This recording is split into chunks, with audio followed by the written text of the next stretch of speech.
Selamat datang di Senandika Filsafat, ruang di mana keheningan berbicara lebih lantang daripada keramaian. Di sini, kita belajar satu hal yang sering dihindari banyak orang, bahwa pertumbuhan tidak selalu lembut, kadang ia brutal, jujur dan menyakitkan. Filsafat Stoik mengajarkan bahwa kita tidak bisa mengubah dunia, tapi kita bisa mengubah diri sendiri. Bahwa kehidupan bukan tentang mencari kenyamanan, tapi tentang membangun keteguhan. 10 aturan Stoik yang akan kita bahas bukanlah motivasi manis, melainkan cermin yang memaksa kita menghadapi sisi lemah diri sendiri, ego, kemalasan, dan ketakutan. Karena hanya dengan keberanian untuk menatap diri tanpa ilusi, kita bisa memperbaikinya. Inilah Senandika Filsafat, tempat di mana kebijaksanaan tidak diucapkan untuk menyenangkan hati, tapi untuk membentuk jiwa. Bersiaplah. Sebab kebenaran yang paling menyakitkan adalah awal dari perubahan yang sesungguhnya. Poin 1. Berhentilah menyalahkan dunia. Lihat ke cermin. Dunia ini tidak berutang penjelasan apapun kepadamu. Setiap kali sesuatu tidak berjalan sesuai rencana, kita begitu cepat menunjuk keluar. Keadaan orang lain bahkan nasib, seolah hidup ini dirancang untuk mengerti kita, melayani keinginan kita, dan berjalan sesuai skenario kita. Tapi coba berhenti sejenak. Tataplah cermin. Lihat siapa yang sebenarnya paling sering menghalangi kemajuanmu. Manusia punya kebiasaan lama, mencari kambing hitam di luar dirinya. Ketika gagal, kita menyalahkan lingkungan. Saat kehilangan, kita menyalahkan waktu. Saat terluka, kita menyalahkan orang lain. Namun di balik semua tudingan itu, ada satu fakta yang sulit diterima. Bahwa mungkin akar dari semua kekacauan itu adalah diri kita sendiri. Stoikisme mengajarkan sesuatu yang brutal, tapi membebaskan. Kamu tidak bisa mengontrol dunia luar, tapi kamu bisa mengontrol cara berpikirmu tentang dunia itu. Epictetus bahkan menegaskan, bukan peristiwa yang mengganggu manusia, melainkan pandangan mereka terhadap peristiwa itu. Artinya sederhana, tidak ada yang membuatmu marah, kecuali interpretasimu sendiri tentang apa yang terjadi. Tidak ada yang membuatmu kecewa, kecuali ekspektasimu yang terlalu tinggi terhadap sesuatu yang tak bisa kamu kendalikan. Dunia tidak pernah berjanji untuk adil, dan hidup tidak pernah berjanji untuk mudah. Yang bisa kamu lakukan hanyalah mengatur sikapmu saat menghadapinya. Cobalah lihat diri sendiri dengan kejujuran penuh. Berapa banyak waktu yang kamu habiskan untuk mengeluh tentang keadaan, tentang pekerjaan yang tidak ideal, pasangan yang tidak memahami, atau masa lalu yang tidak adil. Padahal, setiap keluhan itu hanya menambah penderitaan yang sebenarnya bisa kamu kendalikan melalui pikiranmu sendiri. Seorang Stoik tidak membuang waktu untuk menyalahkan. Ia mengamati, menerima, dan bertindak. Ia tahu bahwa mengeluh tidak mengubah apapun, tapi mengendalikan diri mengubah segalanya. Ketika sesuatu tidak berjalan semestinya, ia tidak berkata, "Mengapa ini terjadi padaku?" Melainkan, "Apa yang bisa aku pelajari dari ini?" Inilah bedanya antara orang yang tumbuh dan orang yang terjebak. Yang satu menjadikan kegagalan sebagai guru, yang lain menjadikannya alasan untuk menyerah. Yang satu memandang cermin dan memperbaiki dirinya, yang lain memandang jendela dan menuding dunia. Marcus Aurelius pernah menulis dalam Meditations, "Jika kamu terganggu oleh sesuatu di luar dirimu, penderitaanmu bukan disebabkan oleh hal itu, tapi oleh penilaianmu tentang hal itu. Dan kamu memiliki kekuatan untuk menghapus penilaian itu kapanpun." Kata-kata itu terdengar sederhana, namun menjadi ujian sejati bagi jiwa manusia. Berani melihat ke cermin berarti berani mengakui peranmu dalam segala hal yang terjadi, bukan untuk menyalahkan diri sendiri, tapi untuk mengambil kembali kendali yang selama ini kamu serahkan pada dunia luar. Lihatlah lagi cermin itu. Itulah orang yang paling bisa menyelamatkanmu, tapi juga yang paling bisa menghancurkanmu. Semua keputusan, reaksi, dan pilihanmu akan memahat siapa dirimu hari ini. Dunia hanya memantulkan, tidak menentukan. Maka berhentilah menuding dunia. Hentikan kalimat seperti, "Kalau saja aku lahir di keluarga lain," kalau saja keadaan lebih mudah, atau "kalau saja orang lain lebih baik padaku." Kalimat-kalimat itu hanyalah racun halus yang membuatmu lemah, karena setiap kali kamu menyalahkan dunia, kamu menyerahkan kendali hidupmu padanya. Filsafat Stoik tidak menjanjikan hidup tanpa kesulitan. Ia hanya mengajarkan satu hal yang paling penting, bahwa kekuatan sejati ada dalam cara kamu menanggapi kesulitan itu. Setiap kali kamu berhenti menyalahkan, kamu sedang mengambil kembali kekuatanmu. Setiap kali kamu jujur menatap cermin, kamu sedang memulai perubahan yang sesungguhnya. Jadi, sebelum kamu mengeluh lagi tentang dunia yang tidak adil, lakukan satu hal sederhana. Lihat ke cermin dan tanyakan, apakah aku sudah benar-benar menguasai diriku sendiri? Karena jawaban dari pertanyaan itulah yang akan menentukan apakah kamu akan terus hidup sebagai korban keadaan atau menjadi penguasa atas pikiran dan nasibmu sendiri. Poin 2. Tidak semua orang wajib memahamimu. Dalam hidup, kita sering terjebak dalam satu kebutuhan yang halus tapi berbahaya, kebutuhan untuk dimengerti.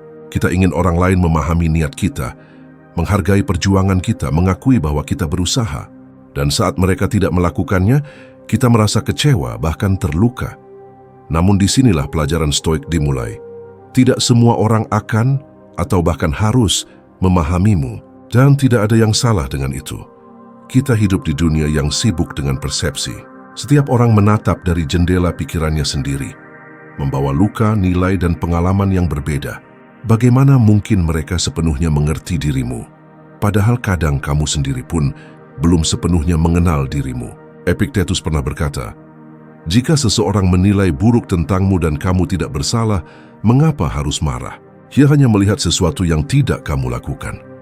Kalimat itu terdengar dingin tapi menyembuhkan. Karena di baliknya tersimpan kebenaran pahit. Kita tidak butuh semua orang untuk mengerti kita. Kita hanya butuh diri sendiri untuk tetap tenang. Bahkan ketika dunia salah paham, kebijaksanaan Stoik mengajarkan bahwa kebutuhan untuk dipahami seringkali lahir dari ego, bukan dari kedamaian. Kita ingin dimengerti agar merasa valid, diterima dan diakui. Tapi semakin besar keinginan itu, semakin mudah kita dikendalikan oleh pandangan orang lain. Kita mulai hidup bukan berdasarkan nilai yang kita yakini, melainkan berdasarkan bagaimana orang menilai kita. Itu sebabnya seorang Stoik memilih diam ketika disalahpahami. Ia tidak membuang energi untuk membenarkan diri di hadapan mereka yang sudah menutup telinga. Ia tahu bahwa waktu dan tindakan akan berbicara lebih jujur daripada kata-kata. Marcus Aurelius menulis dalam Meditations, orang akan berpikir apapun yang mereka mau. Biarkan mereka. Tugasmu bukan untuk mengubah pikiran mereka, tapi untuk tetap berbuat sesuai prinsipmu. Kata-kata itu seakan menampar, tapi juga membebaskan. Karena ketika kamu berhenti memaksa dunia memahami dirimu, kamu mulai benar-benar hidup, tanpa topeng, tanpa perlu menjelaskan, tanpa haus validasi. Kamu hanya melakukan yang benar, dan membiarkan hasilnya berjalan sebagaimana mestinya. Kita sering lupa bahwa pemahaman orang lain bukan bukti kebenaran. Kamu bisa benar, dan tetap disalahpahami. Kamu bisa tulus dan tetap dicurigai, dan tidak apa-apa. Karena hidup bukan tentang memastikan semua orang setuju, tapi tentang memastikan hatimu tetap jujur terhadap apa yang kamu yakini. Bayangkan sebuah pohon di tengah hutan. Ia tumbuh tanpa penonton, tanpa tepuk tangan, tanpa pujian. Tapi ia tetap berdiri tegah, berbuah dan memberi teduh. Begitulah seharusnya manusia yang matang secara batin. Ia tidak butuh dunia mengerti pertumbuhannya. Ia hanya perlu terus bertumbuh. Filsafat Stoik menuntun kita untuk menerima bahwa kesalahpahaman adalah bagian dari hidup yang tak terelakkan. Kamu bisa berbuat baik dan tetap disalahpahami. Kamu bisa jujur dan tetap dituduh. Tapi seorang Stoik tidak menuntut pengertian. Ia hanya menuntut keteguhan. Kita tidak bisa mengontrol apa yang orang pikirkan tentang kita, tapi kita bisa mengontrol bagaimana kita menanggapinya. Dan disitulah kebebasan sejati dimulai. Jadi, ketika dunia salah mengartikanmu, jangan buru-buru membela diri. Biarkan perbuatanmu berbicara. Biarkan waktumu menjawab. Kamu tidak perlu menjelaskan dirimu kepada orang yang berniat salah paham, karena mereka tidak mencari kebenaran. Mereka hanya mencari alasan. Lihatlah ke dalam, bukan keluar. Tanyakan pada diri sendiri, apakah aku hidup dengan niat baik? Apakah aku setia pada nilai-nilai yang benar? Jika iya, maka biarkan dunia berkata apapun. Ketenanganmu tidak berasal dari pemahaman mereka, tapi dari keutuhan dirimu sendiri. Ingatlah ini, tidak semua orang akan memahamimu, dan itu bukan tragedi. Tragedi sesungguhnya adalah saat kamu kehilangan dirimu demi membuat mereka mengerti. Karena pada akhirnya, yang paling penting bukanlah siapa yang memahami dirimu, tapi apakah kamu telah memahami dirimu sendiri dengan jujur, apa adanya, tanpa topeng, tanpa penjelasan. Dan ketika kamu sampai pada titik itu, kamu tidak lagi membutuhkan pengakuan apapun. Kamu hanya butuh ketenangan, dan itu lebih dari cukup. Poin 3, disiplin lebih kuat dari motivasi. Setiap orang ingin berubah, ingin menjadi lebih baik, lebih kuat, lebih tenang, lebih berprestasi. Tapi keinginan tidak cukup, karena keinginan seringkali hanya hidup di puncak emosi sesaat dan mati di dasar kebiasaan.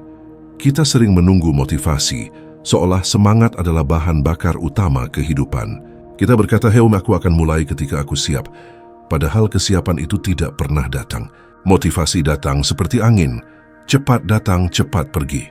Hari ini kamu bersemangat, besok kamu lupa alasan mengapa kamu memulainya.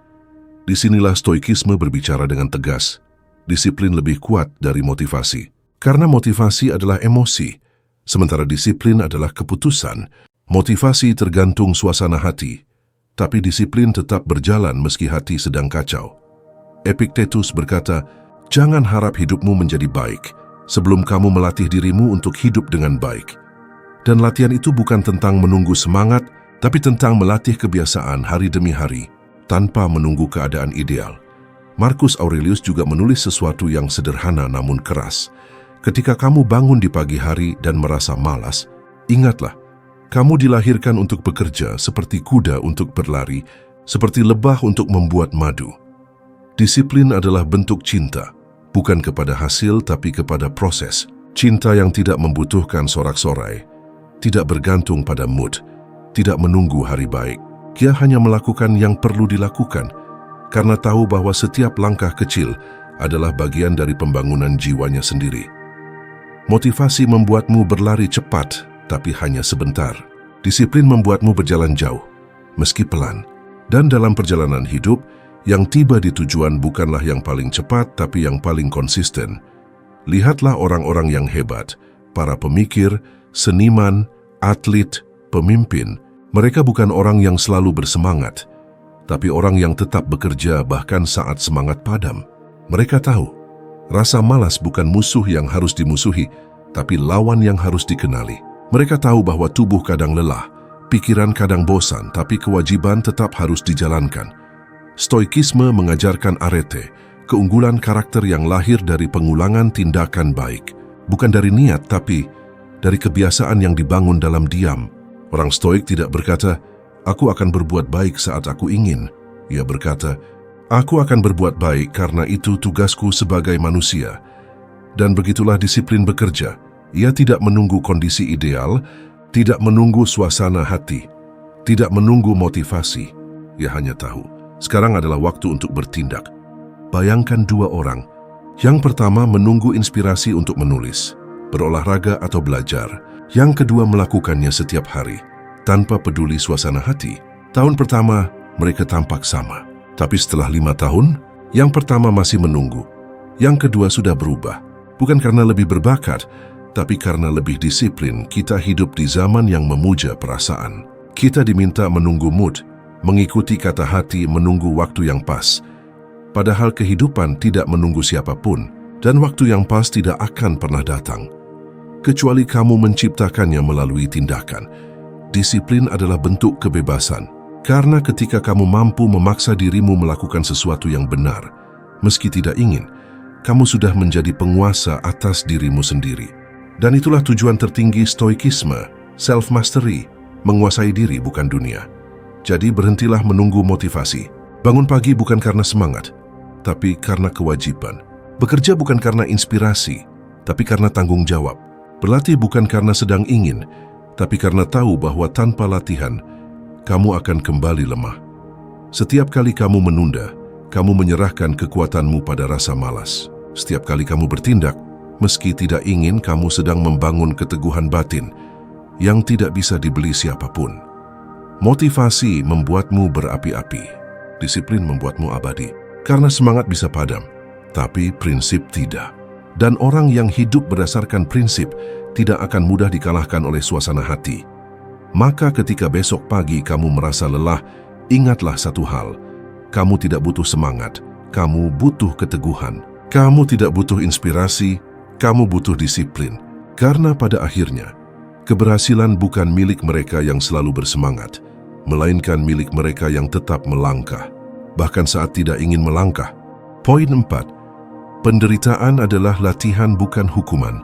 Setiap manusia cepat atau lambat akan berhadapan dengan penderitaan. Ada yang kehilangan, ada yang gagal, ada yang dikhianati, dan ada pula yang harus berjalan sendirian dalam sunyi yang panjang. Dan seringkali di saat-saat itu muncul pertanyaan yang menekan hati. Mengapa ini harus terjadi padaku? Pertanyaan yang manusiawi, tapi juga menyesatkan. Karena seolah-olah hidup sedang menghukum kita. Padahal seperti kata para filsuf Stoik, penderitaan bukanlah hukuman, melainkan latihan. Epictetus, yang hidup sebagai budak, pernah berkata, "Jangan berharap peristiwa terjadi sesuai keinginanmu. Terimalah peristiwa sebagaimana terjadinya, dan kamu akan menemukan kedamaian." Kata-kata itu lahir bukan dari ruang nyaman, melainkan dari pengalaman hidup yang keras. Stoikisme tidak lahir di taman bunga, tapi di tengah badai. Ia tumbuh dari pemahaman bahwa manusia tidak bisa menghindari kesulitan, tapi bisa memilih bagaimana menyikapinya. Penderitaan bukan tanda bahwa semesta membencimu, tapi ujian untuk mengukur keteguhan jiwamu. Ia seperti besi yang harus dibakar sebelum ditempa. Tanpa panas, ia akan tetap lembek, tak berbentuk, tak berguna. Begitu juga manusia, tanpa ujian, tanpa luka, tanpa kehilangan, kita tidak akan pernah mengenal batas kekuatan kita sendiri. Marcus Aurelius menulis, "Api mengubah segala yang dilemparkan ke dalamnya menjadi nyala." Artinya, penderitaan bukan untuk memadamkanmu, tapi untuk memperbesar apimu. Masalahnya bukan pada apinya, tapi pada dirimu. Apakah kamu memilih terbakar atau menjadi terang? Kita hidup di zaman yang ingin menghapus segala bentuk kesakitan. Kita menolak rasa tidak nyaman, menghindari tantangan, mencari jalan paling mudah. Namun ironisnya, semakin kita menghindari penderitaan, semakin rapuh jiwa kita. Kita menjadi generasi yang mudah menyerah, mudah tersinggung, mudah hancur, hanya karena satu kegagalan kecil. Stoikisme justru mengajak kita menatap penderitaan dengan kepala tegak, bukan untuk menikmatinya, tapi untuk memahaminya. Setiap kesulitan membawa pelajaran tersembunyi tentang kesabaran, keikhlasan, dan keberanian. Dan hanya mereka yang mau belajar, yang mampu menemukan makna di dalam luka. Penderitaan bagi seorang stoik adalah ruang latihan, tempat di mana kita belajar mengendalikan emosi, menguji keteguhan, dan menajamkan pengertian tentang hidup. Setiap kali kamu bertahan di tengah kesakitan, kamu sebenarnya sedang membangun kekuatan yang tak bisa dibentuk oleh kenyamanan. Bayangkan seorang prajurit yang hanya berlatih di medan aman. Ia tidak akan pernah siap menghadapi peperangan yang nyata. Begitu pula kita. Tanpa penderitaan, kita tidak akan pernah siap menghadapi hidup yang penuh ketidakpastian. Seneca pernah menulis, "Kesulitan memperlihatkan siapa dirimu sebenarnya." Kata-kata itu mengguncang karena di tengah penderitaan, topengmu akan runtuh. Kamu tidak bisa berpura-pura kuat, tidak bisa berpura-pura baik. Yang tersisa hanyalah dirimu yang sejati. Dan dari sanalah kebijaksanaan tumbuh. Ketika hidup menjadi berat, jangan buru-buru bertanya, "Mengapa aku?" Tanyakanlah, "Apa yang bisa aku pelajari dari ini?" Karena penderitaan adalah guru yang keras tapi jujur. Ia tidak mengajarkan lewat kata-kata, melainkan lewat rasa kehilangan dan kesunyian yang memaksa kita untuk berhenti, merenung, dan berubah. Kamu boleh menangis, kamu boleh kecewa. Itu manusiawi. Tapi setelah air mata itu kering, berdirilah lagi. Lihat ke belakang bukan untuk menyesal, tapi untuk memahami sejauh apa kamu telah bertumbuh. Penderitaan tidak pernah datang untuk menghancurkanmu. Ia datang untuk membersihkanmu dari kesombongan, dari ketergantungan, dari ilusi bahwa hidup harus selalu menyenangkan. Ia datang untuk mengajarkan bahwa di balik kehilangan ada kebebasan, dan di balik kesulitan ada keteguhan yang sedang menunggu ditemukan. Maka jangan membenci penderitaanmu. Belajarlah melihatnya sebagai bagian dari proses pembentukan jiwamu. Karena tanpa luka, kamu tidak akan pernah belajar untuk kuat. Tanpa kecewa, kamu tidak akan pernah tahu apa itu sabar. Dan tanpa rasa kehilangan, kamu tidak akan pernah benar-benar menghargai apa yang kamu miliki. Jadi, ketika hidup menekanmu, jangan berpikir bahwa kamu sedang dihukum. Kamu sedang dilatih untuk menjadi lebih tenang, lebih kuat, dan lebih bijak. Karena jiwa yang hebat bukan lahir dari kenyamanan, melainkan dari penderitaan yang dihadapi dengan keberanian. Dan seperti besi yang ditempa api, semakin keras hidup mengujimu, semakin tajam jiwamu akan terbentuk. Poin 5. Belajarlah diam saat dunia berisik. Ada satu hal yang semakin langka di dunia modern ini, keheningan. Kita hidup di zaman di mana semua orang ingin terdengar, ingin diakui, ingin dilihat. Media sosial menjadi panggung tempat setiap orang berbicara, berkomentar, menghakimi, berdebat tanpa henti. Namun di tengah keramaian itu, sedikit sekali yang benar-benar mendengar, sedikit sekali yang mampu diam, bukan karena tidak punya pendapat, tetapi karena sudah menguasai dirinya. Filsuf Stoik Epictetus pernah berkata, "Kita memiliki 2 telinga dan 1 mulut, agar kita lebih banyak mendengar daripada berbicara." Kalimat sederhana itu mengandung kebijaksanaan yang sangat dalam. Dalam diam, seseorang tidak kehilangan kekuatan. Ia justru menemukannya. Karena diam bukan tanda lemah, melainkan bukti bahwa kita tidak perlu reaksi impulsif untuk merasa berarti. Diam adalah latihan menahan diri. Ketika seseorang memprovokasimu, dunia mendorongmu untuk segera membalas. Ketika media menampilkan kebodohan, kamu tergoda untuk ikut berkomentar. Tapi filsafat Stoik mengajarkan sesuatu yang berbeda. Respon adalah pilihan, bukan kewajiban. Marcus Aurelius menulis dalam Meditations, "Jika seseorang melakukan kesalahan, ajarilah dia, atau terima bahwa ia hanya manusia." Itu bukan ajakan untuk pasif, melainkan seruan untuk menguasai batin sebelum menguasai keadaan. Berhentilah berpikir bahwa kamu harus membela diri di setiap perdebatan. Tidak semua serangan perlu dijawab, tidak semua komentar harus ditanggapi. Kadang yang terbaik adalah diam, karena diam membuatmu tetap jernih, sementara mereka yang berisik justru kehilangan arah. Dunia tidak perlu tahu semua isi pikiranmu. Ketenangan jauh lebih berharga daripada pembuktian. Diam juga adalah bentuk disiplin emosional. Ia memaksa kita untuk tidak terjebak dalam reaksi spontan, tidak tenggelam dalam ego, dan tidak mencari pembenaran di luar diri. Orang yang terbiasa diam belajar untuk melihat sebelum menilai, berpikir sebelum berbicara, dan memahami sebelum bereaksi. Dalam keheningan, kita bisa menimbang apakah ini layak direspons atau hanya umpan yang akan mencuri kedamaian kita. Lihatlah bagaimana para Stoik hidup. Mereka tidak berteriak ketika dihina. Mereka tidak melawan dengan kebencian ketika diserang. Mereka berdiri tenang karena mereka tahu kekuatan sejati bukan pada suara keras, melainkan pada kendali diri. Seneca menulis, "Tidak ada yang lebih kuat daripada jiwa yang tenang di tengah badai." Dunia boleh berisik, tapi jika batinmu sunyi, kamu menang. Dan disitulah letak paradoksnya. Dalam diam, kita menemukan suara yang paling jujur, suara diri sendiri. Ketika dunia menuntut kita untuk bereaksi, diam memberi ruang untuk refleksi. Saat dunia menuntut opini, diam memberi kedalaman. Diam bukan sekadar tidak berbicara, diam adalah kesadaran penuh untuk memilih kata, waktu, dan makna. Jadi, belajarlah diam bukan karena takut, tapi karena sadar. Sadar bahwa ketenanganmu tidak untuk dijual demi validasi sesaat. Sadar bahwa tidak semua kebisingan layak dicampuri. Sadar bahwa damai bukan didapat dari menguasai dunia, tapi dari menguasai diri sendiri. Karena pada akhirnya, hanya dalam keheninganlah manusia benar-benar bisa mendengar bukan suara orang lain, tapi bisikan jernih dari jiwanya sendiri. Dan disitulah filsafat Stoik menuntunmu untuk berhenti berteriak mengikuti dunia. Poin 6. Kendalikan emosi. Sebelum emosi mengendalikanmu, manusia seringkali menganggap bahwa emosi adalah sesuatu yang terjadi begitu saja, bahwa marah, kecewa, cemburu, atau sedih adalah reaksi yang alami terhadap situasi di luar dirinya. Namun bagi seorang Stoik, tidak ada yang lebih berbahaya daripada membiarkan emosi berkuasa tanpa pengawasan. Karena begitu emosi mengambil alih, akal budi yang seharusnya memimpin menjadi tawanan. Epictetus pernah berkata, "Bukan peristiwa yang mengganggumu, melainkan cara pandangmu terhadap peristiwa itu." Kalimat ini sederhana tetapi mengandung revolusi batin. Ia menegaskan bahwa emosi bukan sesuatu yang datang dari luar, melainkan hasil dari interpretasi kita terhadap dunia. Dua orang bisa menghadapi situasi yang sama, Satu tetap tenang, satu kehilangan kendali.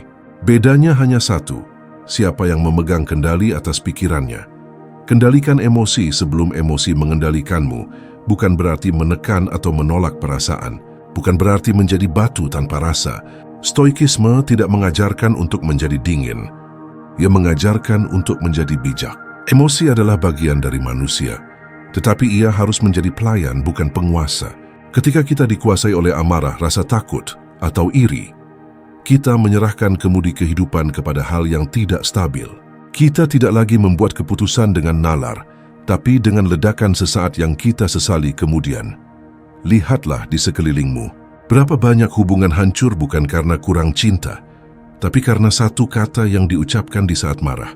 Berapa banyak keputusan buruk diambil bukan karena kebodohan, tapi karena emosi menutupi kebijaksanaan. Berapa banyak potensi hilang hanya karena seseorang tidak bisa menahan diri. Marcus Aurelius menulis dalam Meditations, kemarahan adalah racun yang kita minum sendiri dengan harapan orang lain yang mati. Ia mengingatkan bahwa setiap kali kita membiarkan emosi menguasai diri, kita menyakiti diri sendiri. Terlebih dahulu, kita kehilangan ketenangan, kehilangan kejernihan, dan akhirnya kehilangan arah. Mengendalikan emosi bukan soal menutup hati, melainkan membuka mata batin. Saat kamu mulai merasa marah, tarik napas, lihat apa yang sebenarnya kamu lawan. Apakah orang itu atau egomu yang tersinggung? Saat kamu merasa takut, tanyakan, apakah bahaya itu nyata atau hanya bayangan pikiranmu?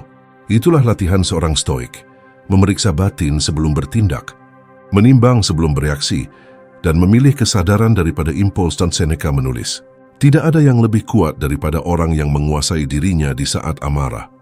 Karena ketika dunia menekanmu, ketika orang lain memancing emosimu, mereka sebenarnya sedang mengetes satu hal. Seberapa dalam kendalimu terhadap diri sendiri. Orang yang mudah tersulut bisa dikendalikan siapapun. Tetapi orang yang tenang di tengah provokasi, ia adalah tuannya sendiri. Ketenangan bukan datang dari dunia yang tenang, melainkan dari hati yang mampu menata gejolak. Kamu tidak bisa mengatur bagaimana orang memperlakukanmu, tapi kamu bisa mengatur bagaimana kamu merespons mereka. Itulah kebebasan sejati dalam pandangan stoik. Kebebasan dari perbudakan emosi. Dunia bisa berbuat apa saja padamu, menghina, mengecewakan, menolak. Tapi selama kamu tetap tenang, kamu tetap berdaulat atas dirimu. Latihlah kesabaran bukan karena kamu lemah, tapi karena kamu kuat. Latihlah kendali bukan karena kamu tak punya emosi, tapi karena kamu tahu kapan dan bagaimana menggunakannya. Kendalikan amarahmu, maka kamu tidak akan menyesal. Kendalikan ketakutanmu, maka kamu akan berani. Kendalikan kesedihanmu, maka kamu akan tumbuh.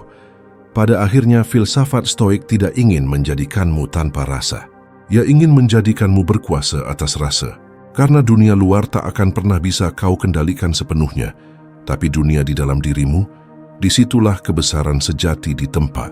Dan ketika kamu telah menguasai itu, tidak ada badai yang bisa mengguncangmu. Kamu akan berdiri tegak, seperti gunung yang tetap diam meski langit di atasnya bergemuruh. Poin 7. Jangan kejar pengakuan, kejarlah keberanian. Di era di mana segala sesuatu diukur dengan likes, followers, dan tepuk tangan, keberanian sejati menjadi sesuatu yang langka. Kita hidup di zaman di mana pengakuan dianggap sebagai bukti eksistensi, dan validasi eksternal menjadi candu yang halus tapi mematikan. Kita mulai lupa bahwa nilai diri sejati tidak datang dari sorak-sorai orang lain, tetapi dari keberanian untuk tetap teguh pada jalan yang benar, bahkan saat tidak ada yang menonton. Filsuf stoik Marcus Aurelius pernah menulis, jika kamu senang akan pujian, ketahuilah kamu telah menjadikan kebahagiaanmu tergantung pada lidah orang lain.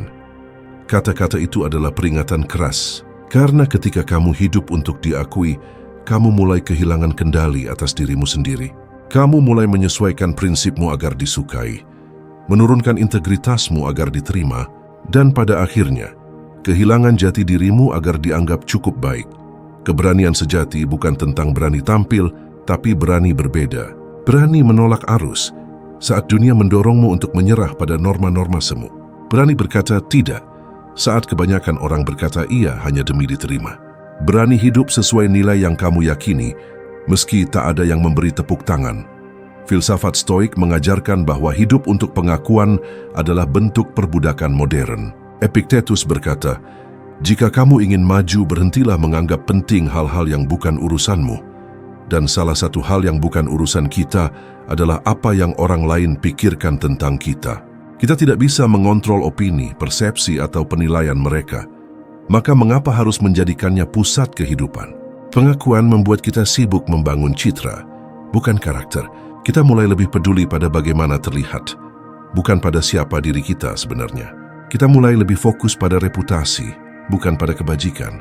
Padahal reputasi bisa hilang dalam satu malam, tapi kebajikan adalah fondasi yang tak bisa diguncang siapapun. Keberanian, di sisi lain, adalah fondasi dari segala kebajikan Stoik. Tanpa keberanian, tidak ada kejujuran, karena jujur butuh keberanian untuk menghadapi konsekuensinya. Tanpa keberanian tidak ada kebijaksanaan, karena bijak butuh keberanian untuk berpikir berbeda dari kebanyakan orang. Dan tanpa keberanian tidak ada ketenangan, karena tenang di tengah badai adalah keberanian tertinggi. Berhentilah mencari tepuk tangan dunia, karena dunia seringkali bertepuk tangan untuk hal-hal yang salah dan mencemooh mereka yang benar. Sokrates dihukum karena kejujurannya, Seneca diejek karena kesederhanaannya, Marcus Aurelius dikritik karena kelembutannya. Tapi sejarah membuktikan, yang dicemooh hari ini bisa menjadi panutan di masa depan, karena keberanian tidak selalu langsung dipahami. Berani berarti hidup dengan integritas, meski tanpa sorotan. Berani berarti tetap bekerja dengan baik, meski tidak ada yang melihat. Berani berarti tetap berjalan ketika pujian berhenti datang. Itulah jiwa seorang Stoik. Ia tidak butuh pengakuan untuk melakukan yang benar, karena nilai tertinggi bukan terletak pada diakui, tapi pada mengetahui bahwa ia telah berbuat sesuai prinsipnya. Ingatlah, pengakuan bersifat sementara, tapi keberanian bersifat abadi. Hari ini dunia mungkin tidak melihatmu, tidak memujimu, bahkan meremehkanmu. Tapi jika kamu terus hidup dengan keberanian untuk berpikir jernih, untuk bertindak benar, untuk menjadi dirimu tanpa topeng, maka kamu sudah menang dalam pertarungan yang paling penting, pertarungan melawan dirimu sendiri. Seneca pernah berkata, siapapun bisa hidup untuk orang lain, tapi hanya orang bijak yang hidup untuk dirinya sendiri. Maka berhentilah mengejar tepuk tangan yang bising dan mulai dengarkan tepuk tangan yang paling sunyi. Tepuk tangan dari hatimu sendiri yang tahu bahwa kamu telah hidup dengan keberanian, bukan pencitraan. Dan ketika kamu mencapai titik itu, kamu tidak lagi butuh pengakuan siapapun, karena keberanianmu sudah cukup untuk membuatmu hidup dengan martabat. Dan diamnya keteguhanmu akan berbicara lebih keras daripada ribuan pujian palsu. Poin 8. Kehilangan bukan akhir, tapi pengingat. Setiap manusia pada satu titik dalam hidupnya akan kehilangan sesuatu. Entah itu orang yang dicintai, kesempatan yang diharapkan, atau masa lalu yang tak bisa kembali. Dan seringkali, kehilangan terasa seperti akhir, seolah seluruh dunia berhenti berputar dan hidup kehilangan arah. Tapi filsafat Stoik mengajarkan hal yang berbeda. Kehilangan bukanlah akhir, melainkan pengingat. Pengingat akan kefanaan, akan keterikatan, dan akan betapa terbatasnya kendali manusia atas hidup ini. Marcus Aurelius menulis dalam Meditations, apapun yang kamu miliki hari ini, besok bisa diambil darimu. Bersiaplah menerima itu tanpa keluhan. Ini bukan ajakan untuk bersikap dingin terhadap hidup, melainkan untuk melihat kenyataan sebagaimana adanya, bahwa segala sesuatu bersifat sementara, bahwa cinta, harta, kedudukan, bahkan hidup itu sendiri, hanyalah titipan yang suatu hari akan dikembalikan. Kehilangan melatih kita untuk melepaskan, bukan karena kita tidak peduli, tapi karena kita sadar. Mencintai tanpa melekat adalah bentuk cinta tertinggi. Seorang Stoik tidak menolak rasa sakit, tapi ia juga tidak membiarkan dirinya tenggelam di dalamnya. Ia menerima duka sebagai bagian dari kehidupan yang tak terhindarkan, dan dalam penerimaan itu, ia menemukan kedamaian yang lebih dalam. Epictetus mengingatkan, jangan katakan bahwa kamu kehilangan sesuatu, katakan bahwa kamu mengembalikannya. Kalimat itu terdengar sederhana tapi mengandung makna yang dalam. Anak, pasangan, sahabat, benda, bahkan tubuh kita sendiri. Semuanya hanya pinjaman. Kita tidak pernah benar-benar memiliki apapun. Dan kesadaran itu bukan membuat hidup menjadi hampa, melainkan justru membuat kita lebih menghargai setiap momen yang ada. Bayangkan, jika kamu tahu bahwa suatu hari kamu akan kehilangan seseorang yang kamu cintai, apakah kamu masih akan menunda untuk mengatakan betapa berharganya mereka? Jika kamu sadar bahwa segala sesuatu bisa lenyap kapan saja, apakah kamu masih akan mengeluh atas hal-hal kecil? Itulah kebijaksanaan Stoik. Menyadari kefanaan bukan untuk takut, tapi untuk hidup lebih penuh. Kehilangan juga adalah cermin yang jujur. Ia memperlihatkan siapa dirimu tanpa apa yang biasanya kamu sandarkan. Ketika kamu kehilangan jabatan, apakah harga dirimu ikut hilang? Ketika kamu kehilangan seseorang, apakah hidupmu berhenti? Ketika kamu kehilangan arah, apakah kamu masih mampu berdiri dan mencari makna baru? Pertanyaan-pertanyaan itu menggali sesuatu yang lebih dalam dari sekadar perasaan sedih. Ia menuntunmu pada pemahaman bahwa identitas sejati tidak bergantung pada apa yang kamu punya, tapi pada bagaimana kamu bersikap ketika semuanya hilang. Dalam kehilangan, jiwa manusia diuji, dan di sanalah, kata Seneca, kita menemukan siapa diri kita sebenarnya. Bukan dalam kemenangan, tapi dalam kejatuhan. Bukan dalam kelimpahan, tapi dalam kekosongan. Karena kehilangan menyingkap lapisan ego dan memaksa kita melihat inti yang paling murni dari keberadaan kita. Bagi seorang Stoik, kehilangan adalah pengingat bahwa hidup ini sementara, dan karena itu, setiap hari adalah kesempatan untuk bersyukur. Bukan bersyukur karena segalanya sempurna, tetapi karena segalanya masih ada untuk sementara. Itu sebabnya Marcus Aurelius menulis, hargai setiap hal seolah-olah kamu akan kehilangannya. Karena ketika kamu hidup dengan kesadaran itu, kamu tidak lagi terikat oleh ketakutan kehilangan. Kamu mencintai dengan tulus, bekerja dengan sepenuh hati, dan melepaskan dengan damai. Kehilangan bukanlah hukuman. Ia adalah pengingat lembut bahwa hidup terus berjalan, bahwa kamu masih di sini, masih punya kesempatan untuk belajar, untuk memberi, untuk memperbaiki. Dan setiap kali kamu kehilangan sesuatu, dunia sebenarnya sedang menunjukkan tidak ada yang benar-benar milikmu, kecuali keteguhan hatimu untuk tetap melangkah. Maka jangan pandang kehilangan sebagai akhir. Lihatlah ia sebagai jendela menuju pemahaman yang lebih luas, tentang hidup, tentang cinta, dan tentang dirimu sendiri. Karena dari kehilanganlah kebijaksanaan sering lahir. Dari rasa sakitlah kedewasaan tumbuh. Dan dari kehampaan, kamu akhirnya belajar bahwa yang sejati tidak pernah bisa hilang, karena ia sudah menjadi bagian dari jiwamu. Poin 9, berhenti berdebat, mulailah berubah. Kita hidup di zaman di mana kata-kata berlimpah tetapi tindakan langka. Semua orang ingin terdengar benar, ingin menang dalam perdebatan, ingin menunjukkan bahwa dialah yang paling tahu. Namun dalam hiruk-pikuk opini dan argumen, satu hal penting terlupakan. Kebijaksanaan tidak diukur dari seberapa banyak kamu berbicara, tetapi dari seberapa banyak kamu berubah. Filsafat Stoik tidak lahir dari ruang diskusi, tetapi dari praktik hidup. Marcus Aurelius, seorang kaisar yang bisa saja memaksakan kehendaknya, justru memilih untuk menguasai dirinya sendiri terlebih dahulu sebelum menguasai orang lain. Ia tidak sibuk berdebat tentang bagaimana manusia seharusnya hidup. Ia menjalani kehidupan itu dengan ketenangan, dengan pengendalian diri, dengan kebijaksanaan yang nyata. Epictetus pun berkata, jangan menjelaskan filsafatmu, jalankanlah. Karena dunia tidak berubah oleh argumen, tetapi oleh teladan. Berhenti berdebat bukan berarti berhenti berpikir. Itu berarti berhenti membuang energi untuk membuktikan sesuatu kepada mereka yang belum siap memahami. Sebagian orang tidak butuh penjelasanmu. Mereka butuh contohmu. Mereka tidak akan berubah karena kata-katamu, tetapi karena mereka melihat ketenanganmu di saat dunia panik, kesabaranmu di saat dihina, dan konsistensimu di saat tergoda menyerah. Seneca menulis, lebih mudah mengajar kebajikan daripada menjalankannya. Itulah realitas yang kita lihat hari ini. Banyak yang tahu teori kebijaksanaan, tapi sedikit yang menghidupkannya. Kita tahu pentingnya disiplin, tapi masih mencari alasan untuk menunda. Kita tahu harus tenang, tapi terus memelihara amarah. Kita tahu hidup ini singkat, tapi terus menghabiskan waktu berdebat tentang hal-hal kecil yang tidak mengubah apapun. Seorang Stoik tidak menilai dirinya dari ucapan, tetapi dari kemampuannya untuk menahan diri. Ketika diserang, ia memilih diam.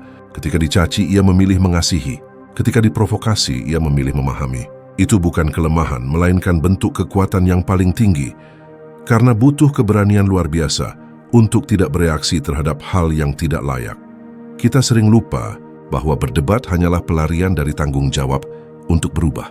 Lebih mudah membicarakan tentang perubahan daripada mengubah diri. Lebih mudah mengkritik dunia daripada memperbaiki kebiasaan sendiri. Dan disinilah kebijaksanaan Stoik membedakan dirinya. Ia tidak sibuk dengan opini, ia sibuk dengan praktik. Epictetus mengingatkan, jika kamu ingin maju, berhentilah membicarakan apa yang harus dilakukan oleh orang bijak. Jadilah orang bijak itu. Pesan ini adalah panggilan untuk berhenti mencari kemenangan dalam argumen dan mulai mencari kemenangan dalam tindakan. Karena perubahan tidak terjadi di forum debat, tetapi di momen-momen kecil yang tidak dilihat siapapun. Saat kamu menahan diri untuk tidak marah, saat kamu memilih bekerja daripada mengeluh, saat kamu memilih memahami daripada membalas. Berhenti berdebat juga berarti berhenti membuktikan dirimu kepada dunia.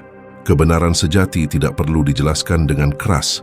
Ia menunjukkan dirinya lewat hasil, lewat ketenangan, lewat konsistensi. Orang bijak tidak perlu berteriak bahwa ia bijak. Dunia akan melihatnya dari bagaimana ia menjalani hari-harinya. Ketika kamu berhenti berdebat dan mulai berubah, kamu akan menyadari sesuatu, bahwa sebagian besar perdebatan hanyalah cerminan dari ego yang takut kalah. Ego ingin menang dalam kata-kata, sementara jiwa ingin tumbuh dalam kesunyian.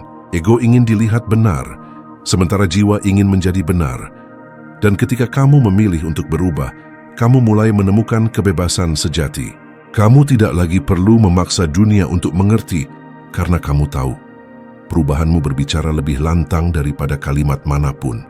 Marcus Aurelius pernah menulis, jangan buang waktu untuk berdebat tentang orang baik, seperti apa seharusnya. Jadilah orang itu. Kalimat itu adalah inti dari semua ajaran Stoik. Hentikan perdebatan yang melelahkan dan mulai perbaiki diri. Karena dunia tidak butuh lebih banyak suara. Dunia butuh lebih banyak teladan. Maka hari ini, ketika kamu tergoda untuk membuktikan bahwa kamu benar, berhentilah sejenak. Tanya dirimu, apakah yang kubutuhkan sekarang adalah kemenangan atau kebijaksanaan?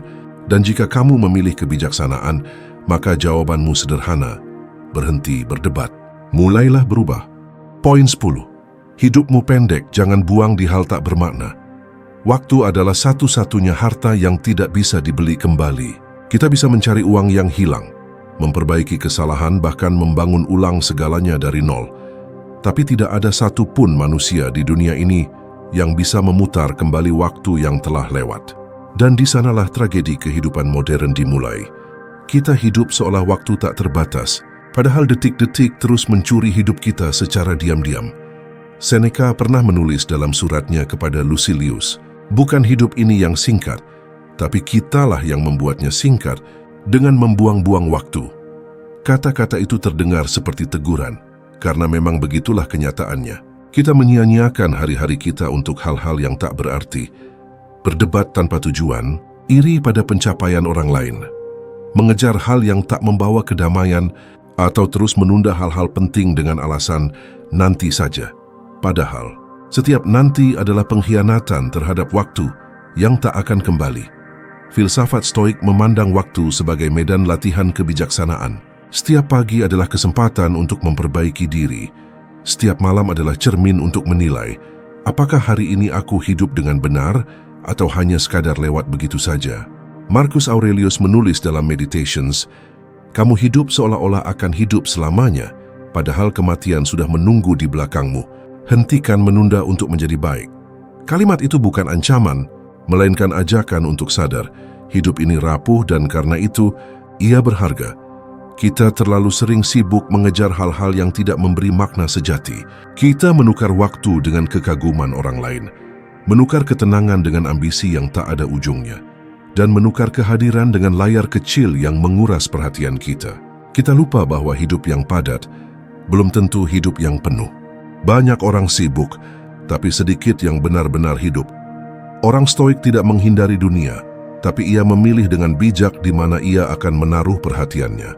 Ia tahu bahwa waktu adalah investasi tertinggi, dan apapun yang menghabiskannya tanpa arah adalah pencuri yang harus diwaspadai. Maka mereka hidup dengan prinsip kesadaran, tidak menunda kebaikan, tidak menumpuk hal sia-sia, dan tidak membiarkan hari-hari berlalu tanpa makna. Epictetus pernah berkata, "Jangan biarkan dirimu mati tanpa pernah hidup sebagai manusia yang seutuhnya." Hidup seutuhnya bukan berarti mengejar sebanyak mungkin pengalaman, melainkan menjalani setiap pengalaman dengan kesadaran penuh. Bukan tentang seberapa banyak yang kamu capai, tapi seberapa dalam kamu benar-benar hadir.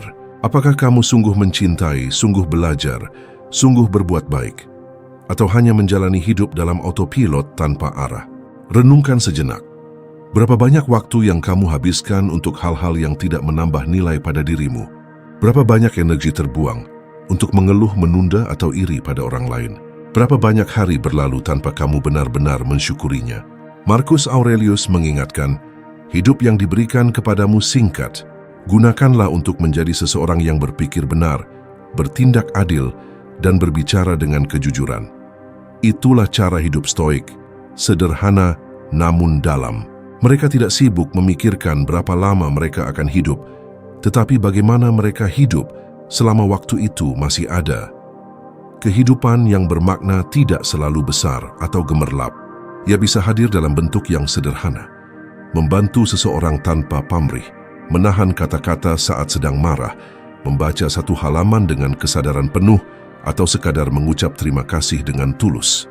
Hidup yang bermakna bukan tentang berapa banyak hal yang kamu lakukan, tapi tentang seberapa dalam kamu melakukannya.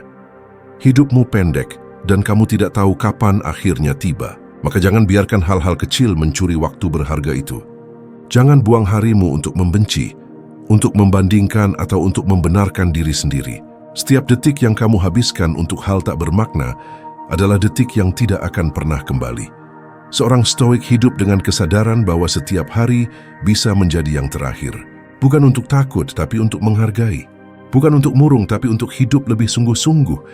Karena pada akhirnya, hidup yang panjang bukan hidup yang diukur dari jumlah tahun, melainkan dari seberapa banyak kebijaksanaan yang kamu tanam di setiap harinya.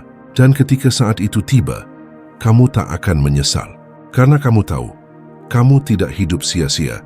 Kamu tidak membuang waktu untuk hal yang hampa. Kamu telah hidup dengan sadar. Dan itu bagi seorang stoik adalah bentuk keabadian yang sesungguhnya. Dalam perjalanan hidup yang penuh kebisingan, kesibukan, dan tuntutan dunia modern, kita sering lupa satu hal. Hidup ini terlalu singkat untuk dijalani tanpa kesadaran. Itulah alasan mengapa Senandika Filsafat hadir. Bukan sekadar sebagai kanal motivasi, tapi sebagai ruang refleksi. Tempat di mana Anda diajak berhenti sejenak, merenung dan melihat ke dalam diri. Di sini kita belajar dari kebijaksanaan para filsuf stoik tentang ketenangan di tengah kekacauan, keberanian menghadapi realitas, dan seni mengendalikan diri di dunia yang tak bisa kita kendalikan.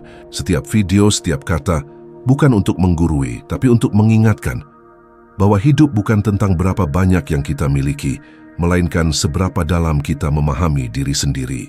Jadi jika Anda lelah dengan motivasi kosong, bergabunglah dengan kami. Karena di Senandika Filsafat, kita tidak hanya ingin menjadi lebih baik di mata dunia, tapi menjadi lebih teguh di dalam diri.